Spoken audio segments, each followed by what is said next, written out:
Hey guys, it's been a while since we took a look at my G.Skill RGB memory issues I've been having, so let's take a look at what happened since last time.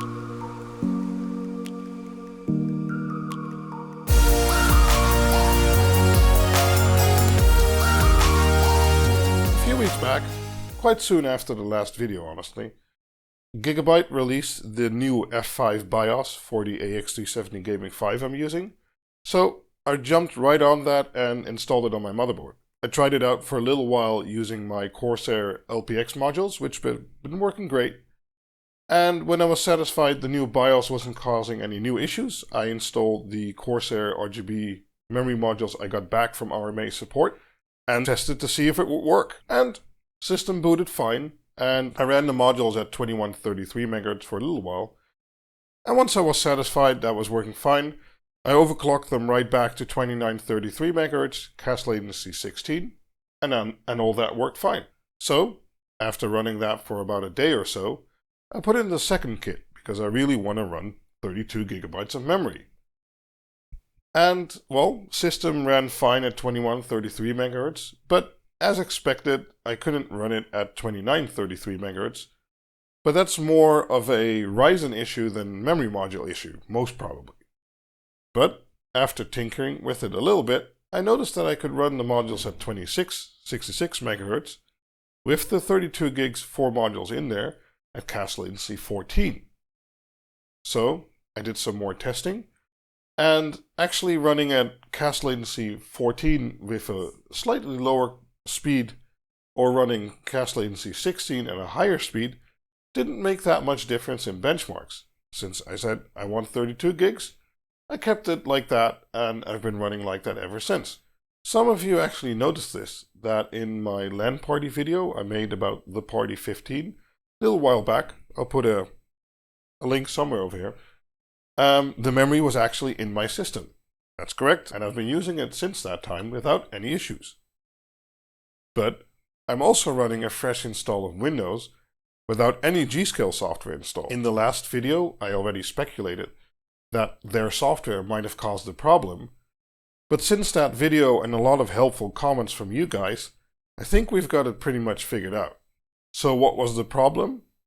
Well, I've been emailing G.Skill several times since I've installed the modules about some more clarification or details about what went wrong, but they've been completely silent since I've had my memory modules back.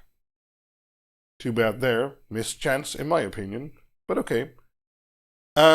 We'll figure it out ourselves, and I've been having a lot of helpful comments, especially some saying that if you wish to run the G.Skill memory in an X99 Intel system, you need to enable SPD write in the BIOS.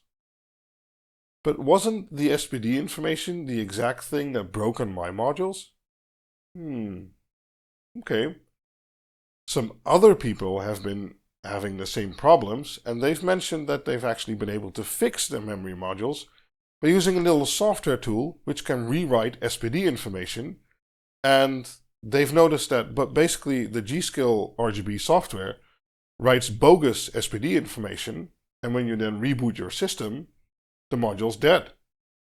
But using that software you can actually rewrite the SPD information with a correct profile, and then the memory starts working again. Basically the same thing G.Skill RMA did for my memory module. So what's been the problem all along? Their own software. Their own software is killing the memory. So to try and keep this video a little bit shorter than the last one, what's the conclusion? Well, the memory chips on the modules themselves are actually good memory chips. They're fine as a memory module per se. I haven't had any problems without running the software. So if you want rainbow color RGB memory, of which you cannot change the LED settings, getting G.Skill Trident Z RGB memory is fine. But come on, who gets customizable RGB memory to not customize them? So that leads me to the following conclusion. If you have a Ryzen system, don't buy this memory. Easy as that. If you have an Intel system, I don't know, I think twice. I've had some vague reports that people have also had problems on Intel systems, But I can't really confirm those, so your mileage may vary, I guess. But seeing how support treated me and my problem and how they've been dealing with others who've also commented, G.Skill really needs to work on their RMA department. I mean, they must have known this is going on, and they still try and tell people, hey, yeah, well, you illegally modified your memory, so it's not our problem. That really is a shitty thing to do. So, with that said, I'd avoid G.Skill memory or G.Skill RGB memory for, at the moment at least. I won't be installing the software because I don't want to risk my modules again. And I won't until really a lot versions later. Or, G.Skill, this is your chance. You can get back to me and say, we found the problem. Thank you for helping us fix it. Okay, now I'm dreaming. We found the problem and we fixed it in our software, so now it's safe to use on the Ryzen platform. But I wouldn't hold my breath for that. So, buy them or not, I don't know. I hope you found these videos informative. Leave some comments down below what you think, and maybe like and subscribe, and I'll see you guys in another video.